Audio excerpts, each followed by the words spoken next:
100억을 버린 여자가 있습니다. 하지만 그녀는 그 이유를 끝까지 숨기고 있습니다. 사람들은 묻습니다.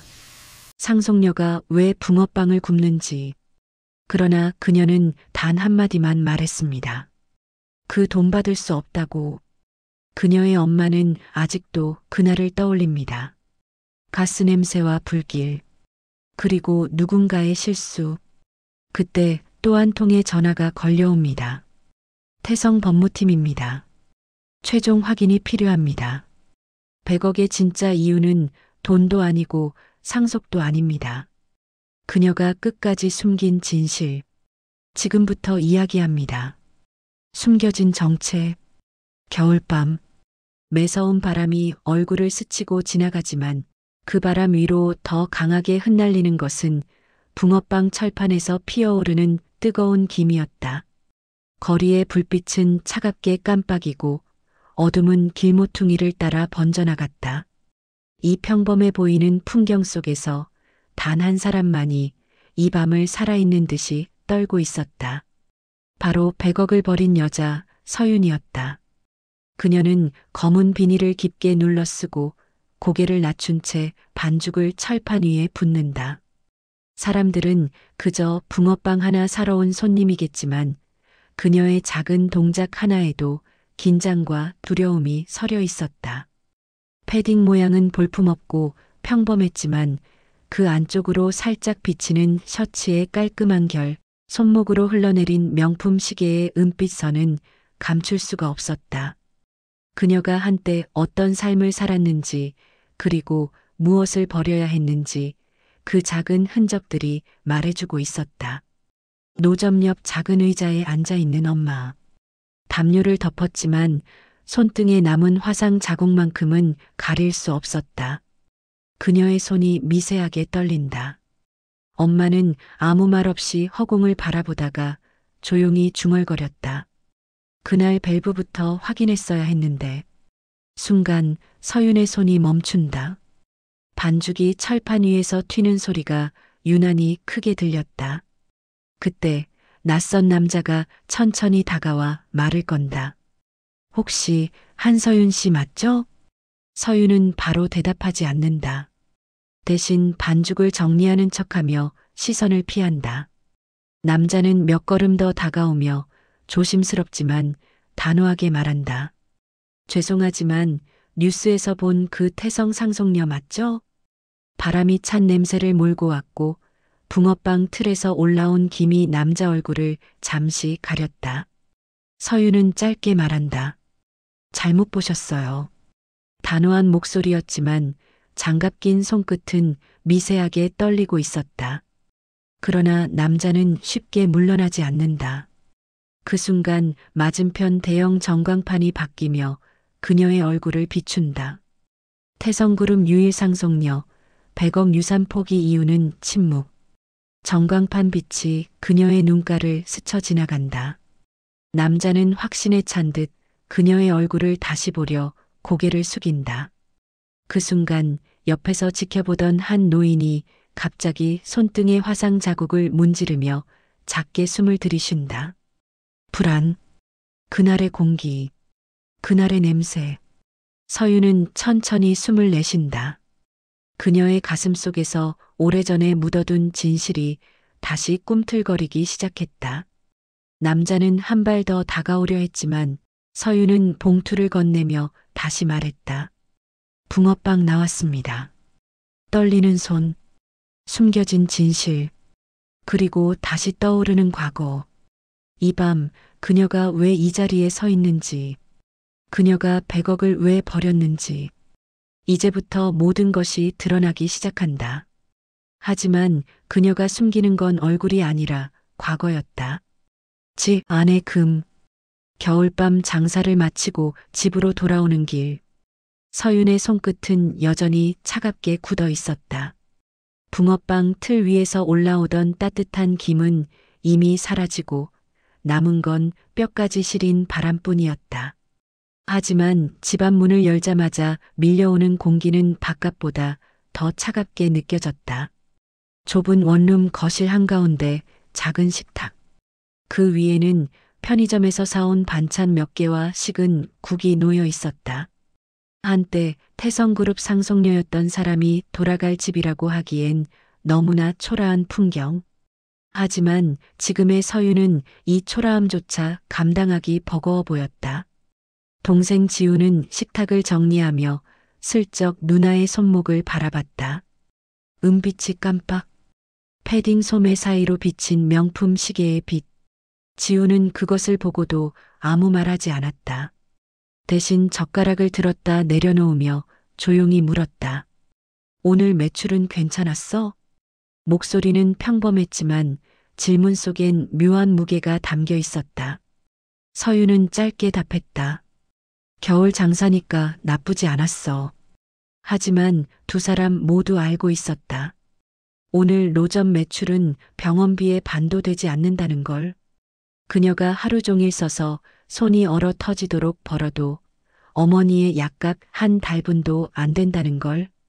지우는 간단히 고개를 끄덕이며 TV 리모컨을 눌렀다.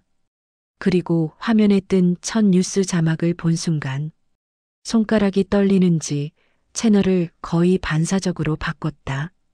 태성 상속녀 100억 유산 포기 후폭풍. 뉴스 앵커의 목소리가 채 끝나기도 전에 화면은 예능 프로그램으로 넘어갔다. 그러나 그 짧은 순간만으로도 집안 공기는 금이 가득 갈라졌다. 엄마는 숟가락을 들다 말았다. 낡은 컵 안에서 국물만 흔들렸다. 왜 껐어?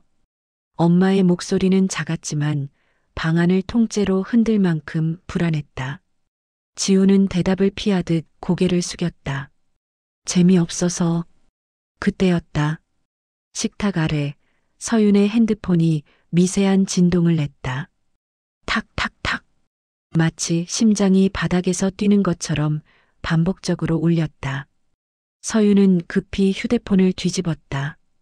그러나 화면은 잠깐 보였다. 태성 법무팀. 유산 포기 관련 최종 확인 요청. 엄마의 시선이 그 짧은 움직임을 놓치지 않았다. 누구니? 스팸이야. 서윤은 아무렇지 않은 척 말했지만 목소리 끝이 아주 미세하게 흔들렸다.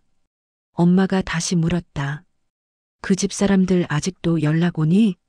서윤은 물컵을 만지작거리며 대답을 미뤘다. 한 모금 마시고 숨을 고르고 다시 눈을 내리깔았다. 이제 거의 정리되는 중이야. 그러나 지우는 젓가락을 탁 놓으며 부드럽게 분노를 드러냈다. 어차피 우리랑 상관없는 돈이었잖아. 그 돈 없다고 죽는 것도 아니고. 그 말은 누나를 향한 것인지 자신을 위로하는 것인지 알 수 없었다. 하지만 모두가 알고 있었다. 그 상관없는 돈이 사실은 너무도 많은 상처와 죄책감을 끌고 왔다는 걸. 식탁은 조용히 가라앉았다. TV 소리만 멀리서 메아리처럼 들릴 뿐. 그러나 서윤의 핸드폰은 또다시 울렸다. 이번에는 더 길고 묵직한 진동. 태성 법무팀. 최종 합의. 정확한 확인이 필요합니다. 서윤은 휴대폰을 조용히 침묵 속에 놓았다. 그리고 그 순간 그녀는 알지 못했다.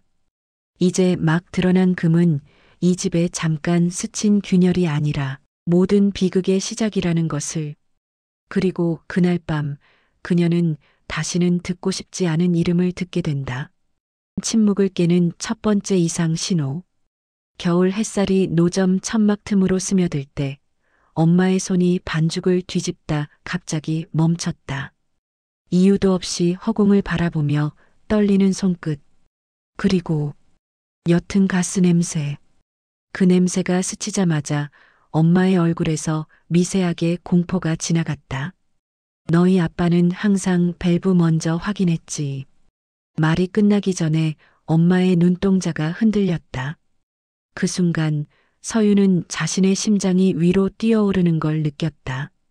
불꽃을 2번, 3번 확인하는 손길이 서윤 스스로도 낯설 만큼 초조했다. 마치 오래 묻어둔 기억이 바로 지금 이 자리에서 살아 움직이기라도 한 듯. 그리고 서윤은 직감했다. 엄마가 기억해버린다. 그날을. 엄마가 떠올린 그 냄새는 모든 진실의 시작이었다. 병원에서 드러난 금이 간 기록. 병원 복도는 소독약 냄새로 가득했다. 엄마는 휠체어에 앉아 숨을 짧게 내쉬었다. 의사는 차트를 넘기고 잠시 망설였다. 기억력 저하가 조금 더 진행됐습니다. 서윤의 시선은 차트 아래 구겨진 작은 메모에 박혔다. 바로 그 문구. 임상 A-17 보호자 동의 보류. 순간 그녀의 등골을 타고 차가운 기운이 흘렀다. 이 단어는 절대로 다시 보고 싶지 않은 과거였다. 병원 로비를 지나던 서윤은 벽에 걸린 사진을 마주쳤다. 미소를 짓고 상을 받는 태성사회공헌상 수상자 한서윤. 과거의 그녀는 모든 걸 가진 사람처럼 웃고 있었다. 하지만 지금 서윤의 표정은 그때의 자신이 누구였는지조차 믿기 어려운 사람이었다. 그러나 그녀는 아직 모른다. 과거가 다시 문을 두드릴 거라는 걸. 갈등의 폭발. 병원에서 돌아오는 길, 차 안은 거의 숨조차 들리지 않을 정도로 조용했다. 엔진 소리만이 귓가에서 웅웅거릴 뿐, 세 사람은 아무 말도 하지 않았다. 지우는 창밖만 바라보고 있었고, 서윤은 운전대 위 손을 꽉 쥔 채 숨을 고르고 있었다. 엄마는 뒷좌석에서 조용히 눈을 감고 있었지만 깊은 잠이라기보단 힘겨운 쉼에 가까웠다. 집에 도착하자마자 지우는 신발만 대충 벗고 거실로 걸어갔다. 그리고 테이블 위에 노트북을 펼쳐 두 손으로 머리를 감싸쥐고 있었다. 아직 아무것도 묻지 않았지만 묻고 싶은 게 너무 많다는 걸 서윤은 한눈에 알 수 있었다. 잠시 후 지훈이 입을 열었다. 누나, 오늘 병원에서 본 그 문서, 임상, 그거 엄마 왜 그런 데 있었던 거야? 그 말은 묻기 시작하겠다는 예고와도 같았다. 그리고 그 질문은 이 집안에서 절대로 건드리지 않으려 했던 문을 강제로 여는 열쇠였다. 서윤은 입술을 깨물었다. 지훈아, 지금은 엄마 쉬게 해야 하고. 지금은? 누나, 지금이 아니면 언제 얘기할 건데? 지훈의 목소리가 조금씩 떨려가고 있었다. 억눌렀던 감정이 표면 바로 아래에서 터질 듯 흔들리고 있었다. 아빠 사고 기사, 누나도 봤지? 지훈이 노트북을 돌렸다. 화면에는 오래된 뉴스가 켜져 있었다. 붕어빵 노점 가스 폭발 사망 1명, 중상 1명. 그 아래엔 초라한 철판과 일그러진 가스통 사진이 있었다. 지우는 손가락으로 떨리는 화면을 가리켰다. 아빠 사고 조건이 이상했다고 말하는 사람들이 많아. 가스밸브 결함 가능성도 얘기하고 태성 계열사 제품이라는 얘기까지 있어. 서윤의 심장이 쿵 하고 내려앉았다. 지훈아, 그건 오래된 기사고. 그럼 누나는 왜 그 회사를 떠났는데? 왜 우리 집에 내려와서 갑자기 붕어빵을 굽기 시작한 건데? 100억을 왜 포기한 거냐고. 지훈의 목소리는 이미 울먹임에 가까웠다. 서윤은 숨을 들이마셨다. 이제껏 한 번도 내려놓지 않았던 비밀이 목구멍까지 차올랐다. 그 순간 엄마가 방문을 잡고 비틀거리며 나왔다. 왜 싸우니? 엄마의 얼굴은 창백했고 눈빛은 불안하게 흔들리고 있었다. 지훈이 서둘러 엄마에게 다가갔다. 아니야, 엄마, 그냥 얘기하다가. 그러나 엄마는 지훈의 말을 듣지 못했다. 눈이 크게 떠지고 방금 전 병원에서 들었던 소독약 냄새가 스쳐 지나간 듯 얼굴이 일그러졌다. 그리고 갑자기 허공을 향해 손을 휘저었다. 안 돼. 불 켜지지 마. 밸브부터 확인해야. 서윤아, 위험해. 엄마의 목소리는 공포에 잠식돼 있었고 몸은 부들부들 떨렸다. 그 모습에 지우는 완전히 얼어붙었다. 엄마, 여기 불 없어. 지금은 노점 아니야. 하지만 엄마는 현실을 보지 못했다. 그녀의 눈은 10년 전 그 붕어빵 노점, 그 새벽의 혼란 속에 갇혀 있었다. 엄마는 공포에 질린 얼굴로 서윤에게 다가가 손목을 붙잡았다. 그 집 가면 안 돼. 사모님, 이제 그만 다니세요. 그 말은 단순한 헛소리가 아니었다. 그건 기억의 가장 깊은 곳에 박혀 있던 진짜 과거를 꺼내는 속삭임이었다. 지훈의 표정이 완전히 굳었다. 사모님? 누나? 엄마가 지금 뭐라 그랬어? 서윤은 숨조차 못 쉬었다. 엄마는 정신이 혼미한 상태였지만 그 한마디가 모든 관계를 한순간에 뒤흔들었다. 엄마는 잠시 서윤 손목을 붙잡고서 다시 무너져 내렸다. 지훈이 재빨리 떠받쳤지만 그 와중에도 엄마는 중얼거렸다. 붕어빵 그만. 우리도 돈 좀 받자. 그 말에 서윤의 눈이 크게 흔들렸다. 지훈은 서윤을 바라보았다. 누나, 지금 엄마가 한 말이 무슨 뜻이야? 서윤은 침을 삼켰다. 이제 더는 숨길 수 없었다. 지훈은 한 발 물러나며 말했다. 누나, 아빠 사고. 그거 진짜 우연이었어? 서윤의 손이 천천히 무겁게 떨어졌다. 그리고 아주 작은 목소리로 말했다. 지훈아, 아빠 사고 우연 아니었어. 지훈의 표정이 완전히 무너졌다. 뭐라고? 서윤은 눈을 감았다. 그리고 드디어 모든 비밀이 흘러나오기 시작했다. 아빠는 그날 그냥 장사하러 나간 게 아니었어. 태성 쪽 사람들 만나러 나간 거야. 지훈의 얼굴이 공포로 일그러졌다. 왜 만나? 왜? 보상 문제 때문이었어. 그 집에서 조용히 합의를 보자고 했대. 숨이 멎을 듯한 정적. 서윤은 눈물에 젖은 목소리로 말했다. 그런데 그날 새벽, 밸브에 원래 문제가 있었다고. 지훈의 목이 떨렸다. 그럼 아빠가 죽은 게. 서윤은 떨리는 입술로 답했다. 누군가 알고도 말하지 않은 그런 일이었어. 지훈은 두 손으로 얼굴을 가렸다. 그의 어깨가 크게 떨렸다. 엄마는 소파에 쓰러진 채 다시 중얼거렸다. 밸브, 서윤아 위험해. 서윤은 한 걸음 다가가 엄마의 손을 꼭 쥐었다. 그러나 지훈은 조금도 가까이 오지 못했다. 그는 누나를 바라보며 깨져버린 목소리로 말했다. 이제야 알겠다.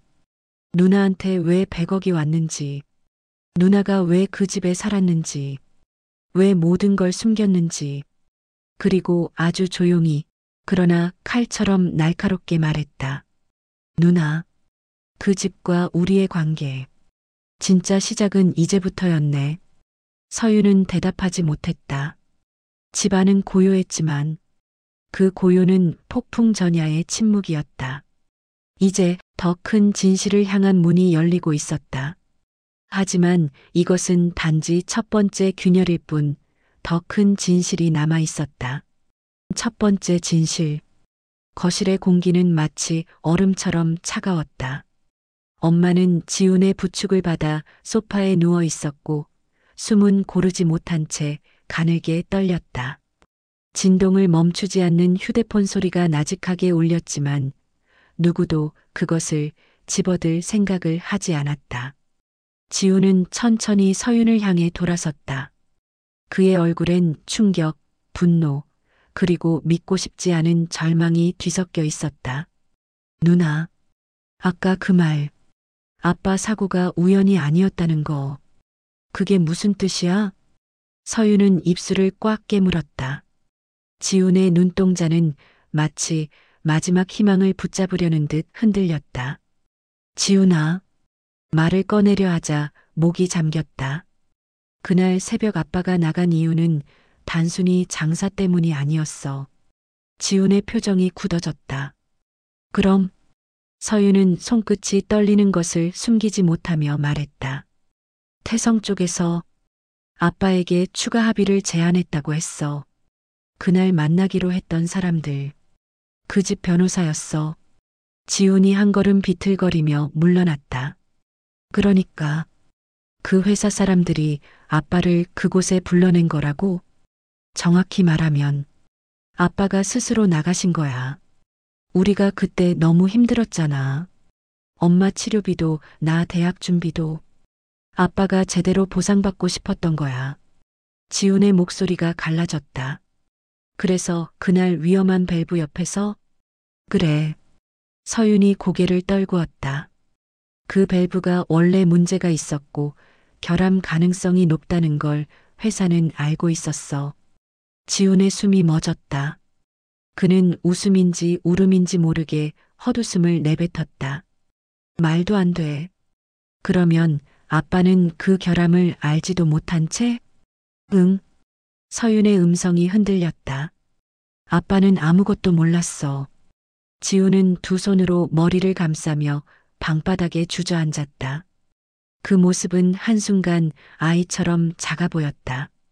누나는 그걸 언제 알았어? 서윤은 숨을 깊게 들이마셨다. 내가 그 집에 들어가기 전 지훈의 얼굴에서 피가 가시는 것이 눈에 보였다. 그럼 알고 있으면서 그 집 이름 달고 살았다고? 서윤은 말없이 고개를 끄덕였다. 지훈은 벌떡 일어났다. 누나는 엄마가 어떤 고생을 했는지 알잖아. 아빠 사고 이후에 엄마가 얼마나 힘들어했는지. 그런데 어떻게 그 회사 이름으로 어떻게 그 집에서 웃고 사진 찍고 기부 행사하고 서윤이 외쳤다. 지훈아, 나도 내가 선택한 그 모든 게 후회돼. 지훈은 고개를 저었다. 아니, 후회하면 뭐가 달라져? 누나는 우리 가족 버리고 그 집을 택한 거잖아. 그 말은 칼날처럼 서윤의 가슴을 파고들었다. 지훈아, 그게 아니라. 그럼 왜 말 안 했어?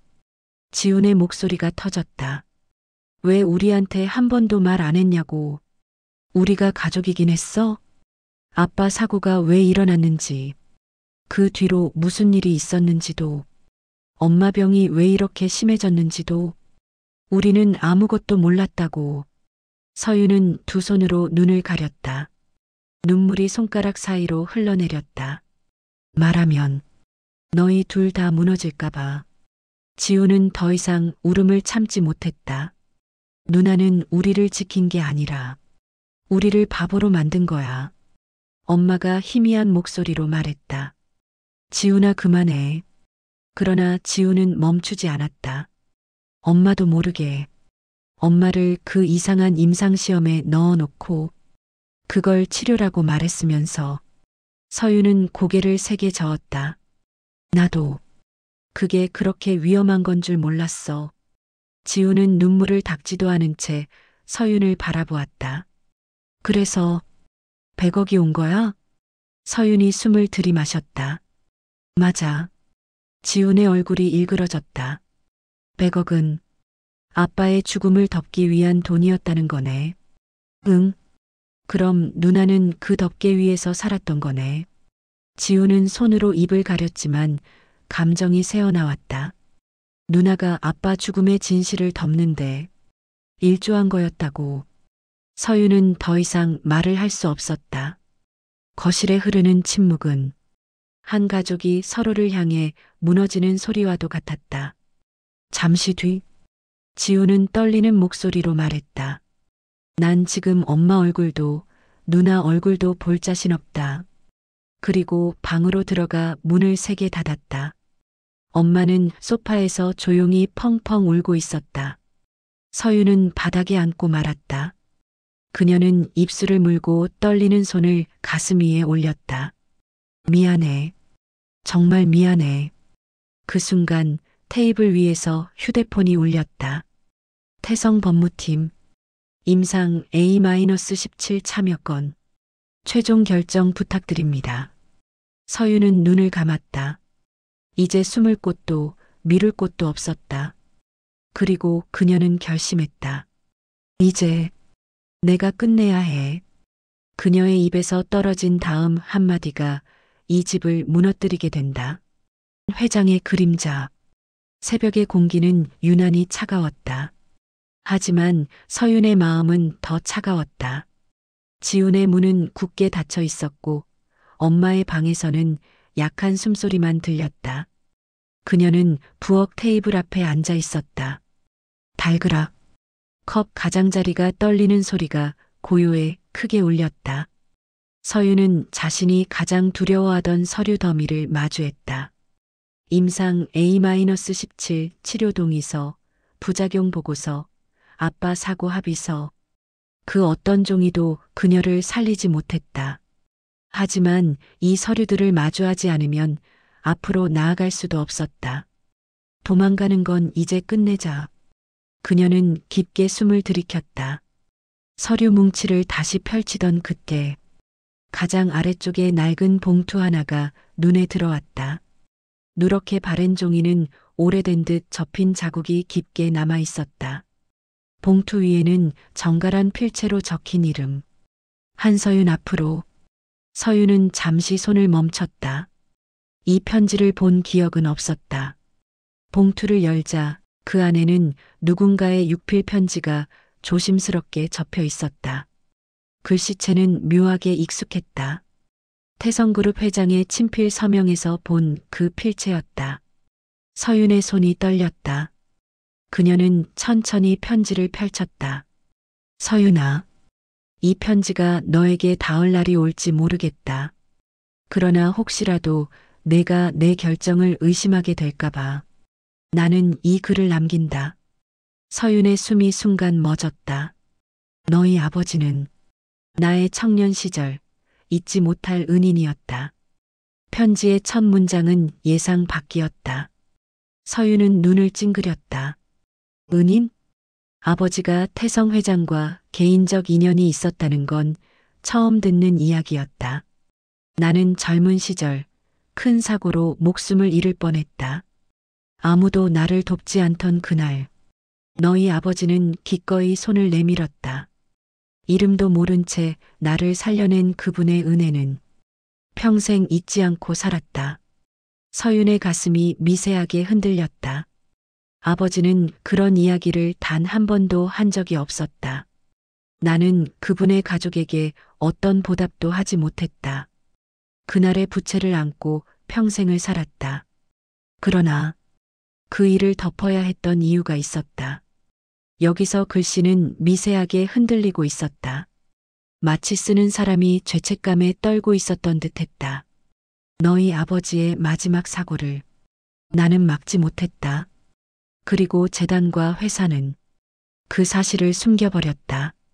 서윤의 손끝이 식어갔다. 그녀는 글을 읽는 속도를 늦출 수밖에 없었다. 너무 많은 충격이 한 번에 몰려왔기 때문이다. 나는 그 사실을 알고도 너를 그 집안으로 불러들이는 것을 막지 못했다. 내 힘으로는 법무팀이 장악한 회사의 벽을 넘을 수 없었다. 법무팀. 그 단어에서 서윤의 눈빛이 바뀌었다. 아버지 사고를 덮은 집단. 엄마를 임상으로 끌고 간 이들. 서윤을 상속 후계자로 포장하려 했던 이들. 회장조차 그들을 완전히 통제하지 못했다는 말이었다. 내가 줄 수 있는 것은 오직 100억 뿐이었다. 사고를 덮기 위한 돈이 아니라 내가 지키지 못한 은인의 가족에게 늦었지만 건네고 싶은 마음이었다. 서윤의 눈가에 눈물이 맺혔다. 100억의 의미가 완전히 뒤집히고 있었다. 그것은 회사의 죄를 덮기 위한 돈이 아니라 회장 개인의 평생 밀린 죗값이었을지도 모른다는 사실. 부디 나의 선택이 너희 가족에게 원망 아닌 위로가 되기를 바란다. 너희 아버지가 그랬던 것처럼 서로 지켜주면 좋겠다. 마지막 문장은 흐릿하게 번져 있었다. 마치 눈물이 종이를 적신 듯한 흔적이었다. 서윤은 편지를 내려놓았다. 몸이 떨리고 있었다. 아빠의 죽음, 100억의 진실, 자신이 그 집에 들어간 이유까지 모든 것이 뒤엉켜 있던 실타래가 천천히 하나의 그림을 완성하고 있었다. 회장님은 적이 아니었어. 그러나 동시에 또 다른 공포가 그녀의 등을 훑쳤다. 그럼 진짜 악은 누구지? 편지 하단에 떨어져 나간 듯한 문구. 법무팀은 절대. 그 아래 글씨는 찢겨 있었다. 서윤은 봉투를 다시 뒤져봤다. 그러다 발견한 작은 메모 한 장. 서윤아, 너는 반드시 진실을 밝혀야 한다. 그녀는 천천히 눈을 들었다. 눈빛은 두려움 대신 결의가 자리 잡고 있었다. 그래. 이제 진짜로 끝내야 해. 아빠의 진실도, 엄마의 고통도, 그리고 내 잘못까지도. 서윤은 편지를 조심스럽게 접어 가슴에 품었다. 그리고 새벽 어둠 속에서 태성 법무팀의 건물이 있는 방향을 바라봤다. 눈빛은 차갑고 망설임은 없었다. 기다려. 이젠 내가 간다. 그리고 그녀는 깨달았다. 싸워야 할 상대가 아직 남아있다는 것을. 법무팀과의 대면. 겨울 새벽의 공기는 비수처럼 차가웠다. 서윤은 남색 코트를 여며 쥔 채 태성그룹 본사 앞에 서 있었다. 건물은 얼음처럼 차갑게 빛났고 마치 그녀가 오기를 알고 기다리고 있는 것 같았다. 회장의 편지, 그 필체와 마지막 문장, 찢겨 있는 자국, 그리고 남겨진 메시지. 법무팀은 절대 그 의미가 무엇인지 정확히 알 수는 없었다. 하지만 단 하나는 분명했다. 진실을 맡고 있는 건 법무팀이었다. 서윤은 건물 안으로 들어갔다.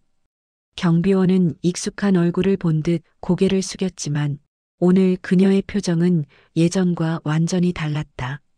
냉정했고 단단했고 더 이상 휘둘리지 않는 얼굴이었다. 엘리베이터 문이 닫히자 그녀의 휴대폰이 겨우 울렸다. 지훈 누나 어디야? 엄마 아침에 이상해 너 빨리. 서윤은 잠시 멈칫했지만 다시 휴대폰을 눌렀다. 금방 끝낼게. 오늘 반드시 마무리해야 했다. 임상 A-17. 보호자 동의. 100억. 아빠 사고. 모든 퍼즐 조각을 들고 도망치지 않고 이 자리에서 끝내야 했다. 딩. 엘리베이터 문이 열리자 법무팀 사무실이 차갑게 그녀를 맞았다. 높은 천장, 날카로운 조명, 문서를 정리하는 변호사들의 손놀림. 그리고 그녀가 도착하자마자 고개를 드는 시선들. 오셨군요, 한서윤 씨. 가장 안쪽 회의실에서 변호사장이 웃음기를 싹 거둔 얼굴로 서 있었다. 기대인지 비웃음인지 모를 표정. 이리로 들어오시죠. 회의실 문이 닫히자 세 사람의 변호사가 이미 테이블에 서류를 펼쳐놓고 있었다. 한 장은 굵은 금빛 테두리, 특별유산 100억 재편성, 또 한 장은 임상 A-17 재참여 동의서, 마지막은 비공개 유지각서. 그야말로 입을 닫고 돈을 받아라.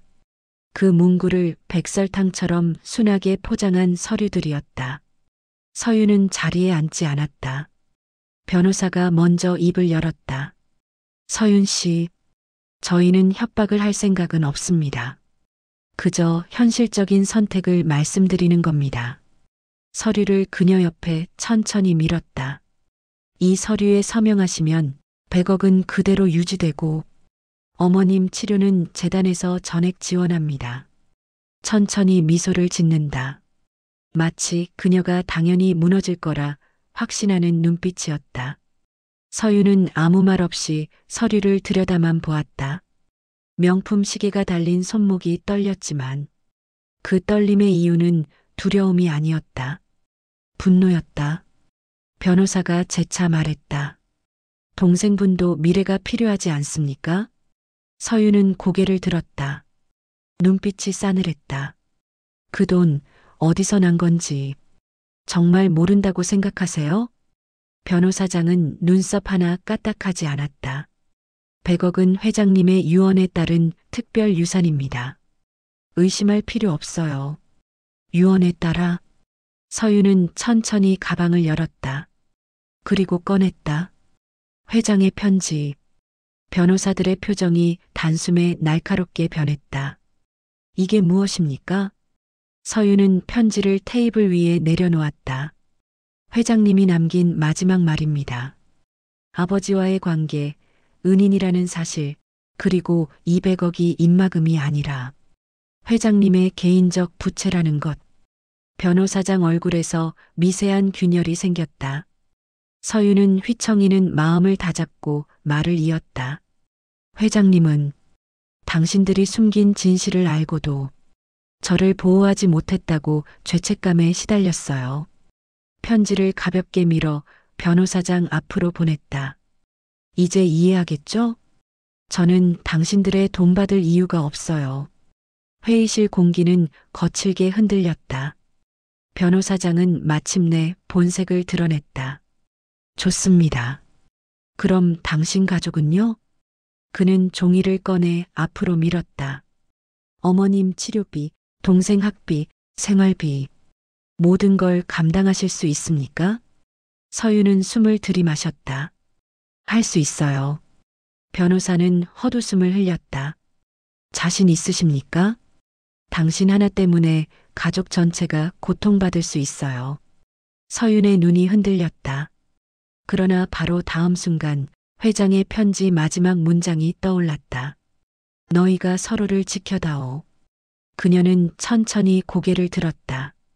그 고통을 만든 건 제가 아니라 당신들이에요. 그리고 단호하게 말했다. 그러니까 그 돈 절대 안 받습니다. 변호사장은 조용히 손가락을 깍지 끼었다. 아버님의 사고, 그 사건 파일이 공개되면 감당할 수 있겠습니까? 협박이었다. 그러나 서유는 눈을 피하지 않았다. 숨길 게 있다면 두려워하겠죠. 하지만 저는 숨기고 싶지 않아요. 서류를 모두 밀어냈다. 그리고 짧고 명확하게 말했다. 이 서류들 다시는 제 앞에 두지 마세요. 그 말은 명령 같았다. 서유는 회의실 문을 밀어 열고 나갔다. 명품 시계가 손목에서 흔들렸다. 잠시 멈춰섰다. 그리고 조용히 시계를 풀어 안내 데스크 위에 내려놓았다. 버려주세요. 회사가 준 모든 것을 여기 두고 가겠다는 의미였다. 추운 겨울밤 공기가 피부에 와 닿았다. 서유는 천천히 그러나 확고하게 걸어 나왔다. 이제 진짜 끝내자. 그녀의 발걸음은 더 이상 흔들리지 않았다. 하지만 법무팀이 숨겨온 마지막 조각은 그녀도 예측하지 못했다. 진실의 회복. 법무팀에서의 대면을 마치고 나온 순간 서유는 단 한 번도 느껴본 적 없는 공허한 해방감을 느꼈다. 차가운 겨울바람이 얼굴을 스치며 그녀의 머리를 휘날렸지만 그녀의 걸음은 이전보다 한층 더 가벼웠다. 그러나 이 모든 싸움이 완전히 끝난 건 아니었다. 빌딩 앞을 지나치려는 순간 누군가 그녀를 조용히 불렀다. 한서윤 씨 맞습니까? 서윤은 멈춰섰다. 낯선 남자였다. 하지만 그의 정장을 스치는 금빛 로고가 단번에 눈에 들어왔다. 태성재단. 그리고 그의 명패에는 익숙한 이름이 적혀 있었다. 태성 회장 장남 한도현. 서유는 숨이 멎는 듯한 느낌을 받았다. 그는 숨을 고르며 다가왔다. 볼에는 밤새 뒤척인 듯한 그림자가 가득했고 손에는 구겨진 종이 한 장이 들려 있었다. 이 편지 당신이 가져온 거 맞습니까? 그의 목소리는 떨리고 있었다. 서유는 말없이 고개를 끄덕였다. 도연은 한 손으로 편지를 펼쳤다. 그리고 무너진 듯 회장님의 필체를 따라 손가락으로 문장을 쓸어내렸다. 평생 갚지 못한 빚이 있다. 아버지가 이런 말을 남기셨군요. 그는 한참을 말없이 서 있었다. 눈가가 붉어지는 것이 보였다. 죄송합니다. 서유는 깜짝 놀라 그의 얼굴을 올려다보았다. 제가 드릴 말씀이 아닙니다. 도연은 고개를 숙이며 말했다. 아버지께서 돌아가신 후 법무팀이 독단적으로 처리한 게 많다는 걸 알고는 있었습니다. 하지만 그들이 무엇을 숨겼는지는 저도 최근에서야 알게 됐습니다. 그는 한숨을 길게 내쉬었다. 유언장을 정리하던 중 이 편지를 보고 당신을 만나러 가야 한다고 생각했습니다. 서윤의 손이 떨렸다. 회장님이 남긴 진짜 뜻을 제대로 따르지 못한 건 우리 가족의 책임입니다. 그리고 그는 서류 한 묶음을 그녀에게 건넸다. 여기에 임상 A-17 관련 진상조사 결과가 있습니다. 폐기하려던 문서들 대부분을 제가 직접 확보했습니다. 서윤은 서류를 펼쳤다. 금지한 듯 감춰진 문구들. 떨리는 손으로 넘길 때마다 숨이 턱 막혔다. A-17 부작용 사례 은폐, 기억력 저하 이상 반응 17건 보고, 중단 권고 무시, 보호자 동의 없는 투약 사례, 그리고 마지막 페이지, 피해자 유가족 대상 특별지원금 100억. 서윤의 눈이 크게 흔들렸다. 도연이 조용히 말했다. 그 돈은 상속이 아니었습니다. 아버지는 도덕적 책임을 오랫동안 마음속에만 품고 계셨습니다. 그는 고개를 떨궜다. 아버지는 정말로 당신 아버지를 선한 사람이라고 기억했습니다. 잠시 침묵이 흘렀다. 길 옆 나무에 붙어있던 눈송이가 떨어지는 소리까지 들릴 만큼 고요한 공기 속. 그래서 부탁드리고 싶습니다. 도연의 목소리가 다시 낮게 울렸다. 이 모든 걸 세상에 공개하겠습니다. 서윤의 심장이 크게 흔들렸다.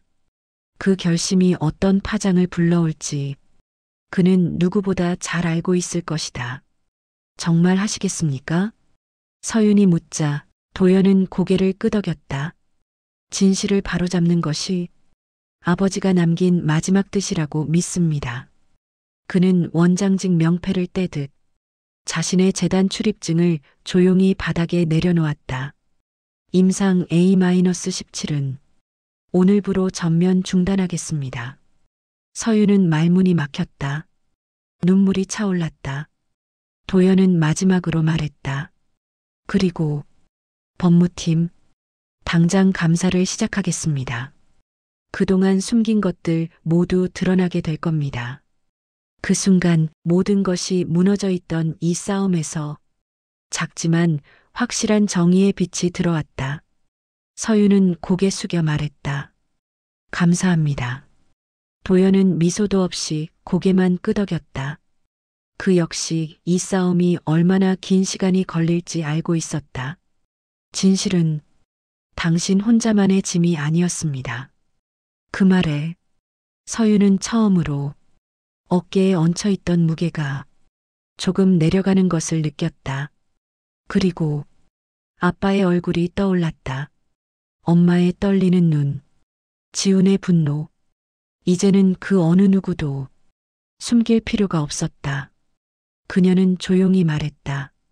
이제 모두 제자리로 돌아갈 수 있겠네요. 도연은 고개를 끄덕이며 마지막으로 인사했다.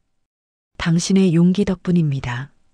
그리고 눈송이가 날리는 겨울 바람 속에서 두 사람은 서로 다른 방향으로 걸어 나갔다. 하나는 진실을 회복하는 길로, 다른 하나는 다시 가족에게 돌아가는 길로. 그러나 둘 다 같은 목적을 향해 나아가고 있었다. 숨겨진 진실을 밝히기 위한 길. 그러나 정의가 밝혀졌다고 해서 상처가 곧바로 낫는 건 아니었다. 가족의 회복. 다음 날 아침, 노점 위로 떠오르는 겨울 햇살은 유난히 맑았다. 어제까지 덮고 있던 불안과 긴장, 그리고 밤새 울다 지쳐버린 마음의 잔해가 햇살에 녹아내리는 듯한 느낌이었다. 서윤은 새벽부터 노점 앞을 쓸고 있었다. 철판이 식어있는 틈 사이로 찬 공기가 스며드는 것이 왠지 더 깊이 숨을 쉬게 만들었다. 그때 뒤에서 누군가 조심스레 말했다. 누나. 지훈이었다. 눈은 여전히 조금 붉었지만 그 표정에는 어제와는 전혀 다른 부드러움이 서려 있었다. 지우는 손에 들고 있던 수건을 노점 앞에 내려놓으며 말없이 도왔다. 그리고 한참이 흐른 뒤에야 조용히 입을 열었다. 누나, 어제 미안했다. 서유는 동생의 옆 얼굴을 보았다. 원망도 분노도 억울함도 모두 지나간 자리에 남은 것은 단 하나. 상처투성이 가족이라는 사실이었다. 아니야. 서윤이 고개를 저었다. 내 말 다 맞았어. 정말 다 맞았어. 둘 사이를 스치는 찬바람에 말하지 못한 감정들이 함께 흘러갔다. 지우는 잠시 숨을 들이쉬고 물었다. 그 집 다 정리한 거지? 서유는 짧게 웃었다. 응. 어제 마지막으로 갔다 왔어. 지우는 고개를 끄덕이려다가 한 번 더 확인하듯 묻는다. 100억도? 서유는 철판을 닦던 손을 잠시 멈추고 미소 지었다. 그래. 다 포기했어. 지우는 눈을 내리깔았다. 그리고 숨을 내쉬며 솔직하게 말했다. 솔직히 누나. 가끔은 그 100억 있었으면 좋겠다고 생각해. 엄마 약값이랑 나 진짜 이제 뭐라도 해야 하잖아. 서유는 고개를 끄덕였다. 나도 그래. 돈이 좋은 건 사실이야. 지우는 놀란 표정으로 누나를 보았다. 서윤이 부드럽게 이어갔다. 근데 그 돈이 아빠 사고랑 엄마 병이랑 그리고 우리가 모르던 것들이랑 다 얽혀 있었던 거 알게 된 이상 그 돈 받는 건 우리가 우리한테 거짓말하는 거잖아. 지훈의 눈이 천천히 젖기 시작했다. 그러니까 지금 이 판 앞에 서 있는 게 그렇게 초라한 건 아니네. 초라해도 괜찮아. 서윤이 웃었다. 우리가 선택한 초라함이니까. 둘은 철판을 닦으며 잠시 웃었다. 오랜만에 찾아온 짧고 조용한 평화였다. 그때 집 쪽 창문이 스르르 열리며 찰칵하는 소리가 들렸다. 엄마였다. 담요를 둘러쓴 채 창문에 기대어 천천히 두 아이를 바라보고 있었다. 눈동자가 조금 흔들리긴 했지만 그 안에는 오랜만에 닿는 따뜻함이 살아있었다. 서윤이 두 손을 흔들며 크게 불렀다. 엄마, 일어났어? 엄마는 숨을 고르듯 살짝 흔들린 뒤 입모양으로 말했다. 붕어빵 냄새 좋다. 그 작은 한마디가 서윤의 가슴을 서서히 녹게 했다. 서윤은 철판 위에 반죽을 조금 더 부었다. 하얀 김이 위로 피어오르며 모든 나쁜 냄새를 덮어버렸다. 불안도, 두려움도, 기억의 균열도 그 향에 잠시나마 묻혀 사라지는 듯했다. 그때 바람이 스쳤다. 병원에서 맡던 소독약 같은 잔향이 아주 희미하게 지나갔다. 엄마는 그 냄새에 잠시 얼굴을 굳혔지만 이내 창틀에 팔을 괴고 조용히 말을 이었다. 또 그 냄새네. 서유는 엄마를 올려다보며 부드럽게 대답했다. 엄마, 걱정하지 마. 이제 우리가 엄마 지킬게. 지훈도 고개를 끄덕이며 붕어빵 봉투를 접었다. 누나, 지훈이 말했다. 그래도 언젠가 엄마한테 다 말해야 하지 않을까? 서유는 철판을 바라보다 천천히 고개를 저었다. 필요한 만큼만 말하자. 그 이상은 엄마 기억에 또 상처만 남을 거야. 지우는 말없이 동의하듯 고개를 끄덕였다. 그때 단골 손님이 다가와 말했다. 아드님이었어요? 웃으며 봉투를 받아든 손님에게 서유는 미소를 지었다. 네, 막둥이에요. 손님은 봉투를 들여다보며 말했다. 여기 붕어빵 냄새 참 특별한 것 같아요. 서유는 철판에서 피어오르는 스팀을 보며 천천히 대답했다. 그랬으면 좋겠네요. 바로 그 순간 길 건너 검은 세단 하나가 잠시 멈췄다가 아무 말 없이 조용히 사라졌다. 누가 보낸 차인지 서유는 이미 알고 있었다. 하지만 이제 그 차가 다시 돌아올 일은 없을 것이다. 붕어빵 냄새가 겨울 바람을 타고 골목 안으로 천천히 퍼져나갔다. 엄마는 창문에서 두 아이를 내려다보며 작게 그러나 분명하게 말했다. 좋다. 서유는 눈을 감았다. 아무것도 특별하지 않은 하루. 하지만 그 속에서 깨달았다. 100억보다 따뜻한, 작고 평범한 냄새가 있다는 것을. 그리고 그 냄새 위로 피어오르는 김처럼 가족의 미래도 조용히 올라가고 있었다. 그날 서유는 장갑 낀 손을 들어 엄마에게 크게 흔들었다. 엄마도 흔들었다. 그 겨울 붕어빵 기미로 세 사람의 새로운 시작이 부드럽게 떠오르고 있었다. 100억을 버린 이 여자는 결국 돈을 잃은 게 아니라 사람을 지키는 길을 선택했습니다. 아버지의 죽음도 엄마의 아픈 기억도 동생의 원망도 사라지지 않습니다. 하지만 서로를 탓하던 가족이 조금씩 진실을 마주하면서 다시 한 식탁에 한 노점 앞에 함께 서게 되었습니다. 커다란 집 대신 작은 붕어빵 노점 하나, 100억짜리 유산 대신 따뜻한 붕어빵 냄새 하나.